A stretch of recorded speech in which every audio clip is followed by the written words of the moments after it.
Hello friends, mothers ഡേയ്സിലേക്ക് എല്ലാവർക്കും സ്വാഗതം.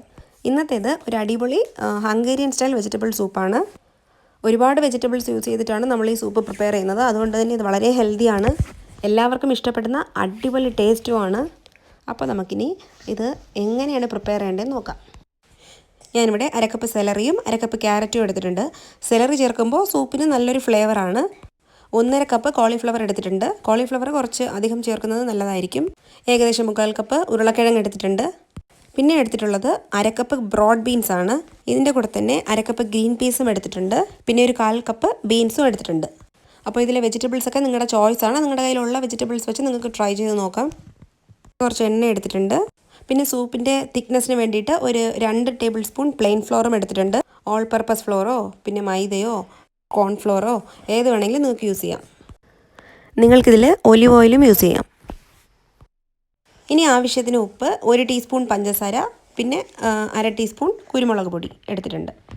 ഇനി നല്ലൊരു ഫ്ലേവറിന് വേണ്ടിയും ടേസ്റ്റിന് വേണ്ടിയും നമ്മളിതിലോട്ട് കുറച്ച് സ്പൈസസും ഹെർബ്സും ചേർക്കുന്നുണ്ട്. അപ്പോൾ ഇതൊക്കെ നമ്മുടെ ആ ഫ്ലേവറിനനുസരിച്ച് നമ്മൾ അഡ്ജസ്റ്റ് ചെയ്താൽ മതിയായിരിക്കും. ഞാനിവിടെ ഹോട്ട് പാപ്രിക്ക എടുത്തിട്ടുണ്ട്. ഇതിന് പകരം സ്വീറ്റ് പാപ്രിക്കയും യൂസ് ചെയ്യാം. പിന്നെ മാർജറാം എടുത്തിട്ടുണ്ട്. ഗാർലിക് ഗ്രന്യൂൾസ് എടുത്തിട്ടുണ്ട്. പിന്നെ ടൊമാറ്റോ പ്യൂരിയും എടുത്തിട്ടുണ്ട്. ആദ്യം നമുക്ക് നമ്മുടെ സൂപ്പിൻ്റെ തിക്കനിങ്ങിന് വേണ്ടി ഒരു സോസ് പ്രിപ്പയർ ചെയ്യാം. ഇതിന് വേണ്ടിയിട്ട് ഞാനൊരു പാൻ എടുത്ത് അടുപ്പിലോട്ട് വെച്ചു. എന്നിട്ട് അതിലോട്ട് ഞാൻ എടുത്ത് വെച്ചിട്ടുണ്ടായിരുന്ന എണ്ണ ചേർത്ത് കൊടുത്തു. ഇനി ഇതിലോട്ട് നമ്മൾ എടുത്ത് വെച്ചിട്ടുള്ള മാവ് ചേർത്ത് കൊടുക്കാം. മാവ് നമുക്ക് എത്ര തിക്നെസ് വേണോ അതിനനുസരിച്ച് അഡ്ജസ്റ്റ് ചെയ്താൽ മതിയായിരിക്കും. ഇനി ഇത് നല്ലൊരു ഗോൾഡൻ കളറാവുന്നവരെ നമുക്ക് നന്നായിട്ട് സോട്ട് ചെയ്ത് കൊടുക്കാം. അപ്പോൾ ഞാൻ ആദ്യം പറഞ്ഞ പോലെ മൈദ എടുക്കാം, ഓൾ പർപ്പസ് ഫ്ലോർ എടുക്കാം. എനിക്കിവിടെ പ്ലെയിൻ ഫ്ലോർ എന്നാണ് കിട്ടുന്നത്. കോൺഫ്ലവർ യൂസ് ചെയ്ത് നിങ്ങൾക്ക് ട്രൈ ചെയ്ത് നോക്കാം. ഇത് സൂപ്പിനെ ഒന്ന് ജസ്റ്റ് തിക്കൻ ചെയ്യാൻ വേണ്ടിയിട്ടാണ്. വേണ്ടെന്നുള്ളവർക്ക് ഈ സ്റ്റെപ്പ് ഒഴിവാക്കാം. ജസ്റ്റ് അവൈലബിൾ ആയിട്ടുള്ള വെജിറ്റബിൾസും പിന്നെ നമ്മുടെ കയ്യിലുള്ള സ്പൈസസും ഹെർബ്സും വെച്ച് ട്രൈ ചെയ്താലും മതിയായിരിക്കും. ഞാനിപ്പോൾ കുറച്ചും കൂടി പ്ലെയിൻ ഫ്ലോർ ഇതിലോട്ട് ചേർത്ത് കൊടുക്കാൻ പോവുകയാണ്. ഞാൻ ആദ്യം പറഞ്ഞ പോലെ തന്നെ ഇതെല്ലാം നമ്മുടെ ഇഷ്ടത്തിനനുസരിച്ച് നമുക്ക് അഡ്ജസ്റ്റ് ചെയ്യാം. അപ്പോൾ നമ്മളിത് പ്രിപ്പയർ ചെയ്യുമ്പോൾ നമ്മൾ തീ സിമ്മിലിട്ട് ചെയ്യുന്നതായിരിക്കും നല്ലത്. ഇപ്പോൾ ഇത് ഏകദേശം നന്നായിട്ട് ബ്രൗൺ ആയിട്ടുണ്ട്. ഇനി ഇത് നമുക്ക് തണുക്കാൻ വേണ്ടിയിട്ട് വയ്ക്കാം. അപ്പോൾ ഇനി സൂപ്പ് ഉണ്ടാക്കാൻ വേണ്ടിയിട്ട് ഒരു പാൻ എടുത്ത് സ്റ്റൗവിലോട്ട് വയ്ക്കാം. വെച്ചതിന് ശേഷം അതിലോട്ട് നമ്മൾ എടുത്ത് വെച്ചിട്ടുള്ള കോളിഫ്ലവറും സെലറിയും ക്യാരറ്റും ചേർത്ത് കൊടുക്കാം. ഇനി ഇതിലോട്ട് ആവശ്യത്തിന് വെള്ളം ചേർത്ത് കൊടുക്കാം. വെള്ളം ആവശ്യമുണ്ടെങ്കിൽ നമുക്ക് വീണ്ടും പിന്നീട് ചേർത്ത് കൊടുക്കാം.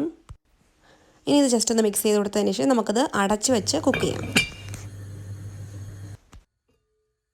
അതായത് ഇപ്പോൾ ചെറുതായിട്ട് തിളച്ച് തുടങ്ങിയിട്ടുണ്ട്. ഇനി നമുക്ക് ഇതിലോട്ട് നമ്മൾ എടുത്ത് വെച്ചിട്ടുള്ള ഉരുളക്കിഴങ്ങും കൂടി ചേർത്ത് കൊടുക്കാം. എന്നിട്ട് വീണ്ടും ഇത് അടച്ച് വെച്ച് തന്നെ നമുക്ക് കുക്ക് ചെയ്യാം. അതായത് ഇപ്പോൾ നന്നായിട്ട് തിളച്ചിട്ടുണ്ട്. ഇനി നമുക്ക് ഇതിലോട്ട് ആവശ്യത്തിന് ഉപ്പും കൂടി ചേർത്ത് കൊടുക്കാം.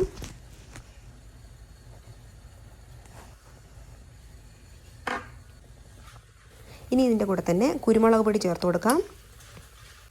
ഇനി ഇതിലോട്ട് 1 ടീസ്പൂൺ മാർജറാം ചേർത്ത് കൊടുക്കാം. ഇതൊരു ഹെർബാണ്. ഇതാണ് ഈ സൂപ്പിന് നല്ലൊരു ഫ്ലേവർ കൊടുക്കുന്നത്. ആവശ്യമുണ്ടെങ്കിൽ നമുക്കത് വീണ്ടും ചേർത്ത് കൊടുക്കാവുന്നതാണ്. ഇനി നമ്മളിതിലോട്ട് ചേർക്കാൻ പോകുന്നത് ഗാർലിക് ഗ്രന്യൂൾസ് ആണ്. ഇതിന് പകരം വെളുത്തുള്ളി വെച്ച് നിങ്ങൾക്ക് ട്രൈ ചെയ്ത് നോക്കാം. ഇതും 1 ടീസ്പൂൺ ചേർത്ത് കൊടുക്കാൻ പോവുകയാണ്. ഇനി ഞാൻ ഇതിലോട്ട് ചേർത്ത് കൊടുക്കാൻ പോകുന്നത് പാപ്രിക്ക പൗഡറാണ്. ഇത് ഓപ്ഷണലാണ്. നിങ്ങളുടെ കയ്യിൽ ഉണ്ടെങ്കിൽ മാത്രം ചേർത്ത് കൊടുത്താൽ മതിയാവും. ഞാനൊരു 1/2 ടീസ്പൂൺ ചേർത്ത് കൊടുത്തിട്ടുണ്ട്. ഇനി ഇതിലോട്ട് ചേർക്കേണ്ടത് ടൊമാറ്റോ പ്യൂരിയാണ്. ഇത് ഒരുപാട് ചേർക്കരുത്. ടേസ്റ്റ് നോക്കി നമുക്ക് അഡ്ജസ്റ്റ് ചെയ്യാം. ഇതും ഓപ്ഷണലാണ്. നിങ്ങൾക്ക് ഇതിൻ്റെ ഫ്ലേവർ ഇഷ്ടമുണ്ടെങ്കിൽ മാത്രം ചേർത്ത് കൊടുത്താൽ മതി. ഇനി നമുക്ക് ഒരു സ്പൂൺ വെച്ച് മിക്സ് ചെയ്ത് കൊടുത്തതിന് ശേഷം നമുക്ക് ടേസ്റ്റ് ഒന്ന് ചെക്ക് ചെയ്ത് നോക്കാം. ഈ സമയത്ത് നമുക്ക് എന്തെങ്കിലും കുറവ് പോലെ തോന്നുകയാണെങ്കിൽ നമുക്ക് വീണ്ടും ചേർത്ത് കൊടുക്കാം. ഇനി ഇതിൻ്റെ ഫ്ലേവേഴ്സൊക്കെ നന്നായിട്ടൊന്ന് ഇറങ്ങാൻ വേണ്ടിയിട്ട് നമ്മൾ അടച്ചു വെച്ച് വീണ്ടും കുക്ക് ചെയ്യാം. ഇനിയാണ് നമ്മൾ ചെയ്ത് വെച്ചിട്ടുള്ള സോസ് ഈ സൂപ്പിലോട്ട് ചേർത്ത് കൊടുക്കാൻ പോകുന്നത്. അതിനുവേണ്ടി നമുക്കിതിലോട്ട് കുറച്ച് വെള്ളം ഒഴിച്ചു കൊടുത്തതിന് ശേഷം ഒരു സ്പൂണോ ഒരു വിസ്കോ വെച്ചിട്ട് നന്നായിട്ട് മിക്സ് ചെയ്ത് കൊടുക്കാം. അപ്പോൾ നമ്മുടെ സൂപ്പിനെ തിക്കൻ ചെയ്യാൻ വേണ്ടിയിട്ടുള്ള മിക്സ് ഇവിടെ റെഡി ആയിട്ടുണ്ട്. ഇനി നമുക്ക് ഈ മിക്സിനെ സൂപ്പിലോട്ട് ചേർത്ത് കൊടുക്കാം.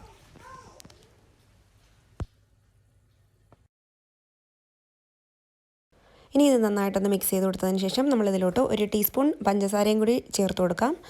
പഞ്ചസാരയും ഉപ്പും നല്ലൊരു ബ്ലെൻഡാണ്. ഇനി ഇതിൻ്റെ കൂടെ തന്നെ നമ്മൾ എടുത്ത് വെച്ചിട്ടുള്ള ബ്രോഡ് ബീൻസും ഗ്രീൻ പീസും ബീൻസും ചേർത്ത് കൊടുക്കാം. എന്നിട്ട് വീണ്ടും ഒന്ന് മിക്സ് ചെയ്ത് കൊടുക്കാം. ഇനി ഈ സമയം നമ്മൾ വീണ്ടും വേണമെങ്കിൽ ടേസ്റ്റ് ഒന്നുകൂടി ചെക്ക് ചെയ്ത് എന്തെങ്കിലും ആവശ്യമുണ്ടെങ്കിൽ വീണ്ടും ചേർത്ത് കൊടുക്കാം. ഇനി ഇത് അടച്ചു വെച്ചതിന് ശേഷം സിമ്മിൽ വെച്ച് ഒരു 15 മിനിറ്റ് കൂടി നമുക്ക് കുക്ക് ചെയ്തെടുക്കാം. ഇപ്പോൾ ഒരു 15 മിനിറ്റ് കഴിഞ്ഞിട്ടുണ്ട്. ആവശ്യത്തിന് തിക്നെസ്സും വന്നിട്ടുണ്ട്. അതുപോലെ തന്നെ വെജിറ്റബിൾസും നന്നായിട്ട് കുക്കായിട്ടുണ്ട്. അപ്പോൾ നമ്മുടെ ഹംഗേറിയൻ സ്റ്റൈൽ വെജിറ്റബിൾ സൂപ്പ് ഇവിടെ റെഡി ആയിട്ടുണ്ട്. ഹെൽത്തി ആയിട്ടുള്ള ഈ സൂപ്പ് നിങ്ങൾക്ക് തീർച്ചയായിട്ടും ഇഷ്ടപ്പെടും. നിങ്ങളെല്ലാവരും ഇത് ട്രൈ ചെയ്ത് നോക്കണം. അത്രയും ടേസ്റ്റിയും ഹെൽത്തിയുമാണ് ഈ സൂപ്പ്. ഇനി സ്റ്റവ് ഓഫ് ചെയ്തതിന് ശേഷം ഒരു ബൗളിലോട്ട് നമുക്ക് മാറ്റാം. അപ്പോൾ നിങ്ങൾക്ക് എല്ലാവർക്കും ഈ വീഡിയോ ഇഷ്ടപ്പെട്ടെന്ന് വിശ്വസിക്കുന്നു. ഇഷ്ടപ്പെട്ടെങ്കിൽ പ്ലീസ് ലൈക്ക് ചെയ്യുക, ഷെയർ ചെയ്യുക, സബ്സ്ക്രൈബ് ചെയ്യുക. കൂടെ തന്നെ തൊട്ടടുത്തുള്ള ബെല്ലൈക്കണും ക്ലിക്ക് ചെയ്യുക. എങ്കിൽ മാത്രമേ ഞാൻ അപ്ലോഡ് ചെയ്യുന്ന പുതിയ വീഡിയോസിൻ്റെ നോട്ടിഫിക്കേഷൻസ് നിങ്ങൾക്ക് കിട്ടുകയുള്ളൂ. Thank you. അപ്പോൾ മറ്റൊരു അടിപൊളി വീഡിയോ ആയിട്ട് വീണ്ടും കാണുന്നവരെ ടാറ്റാ, ബൈ ബൈ.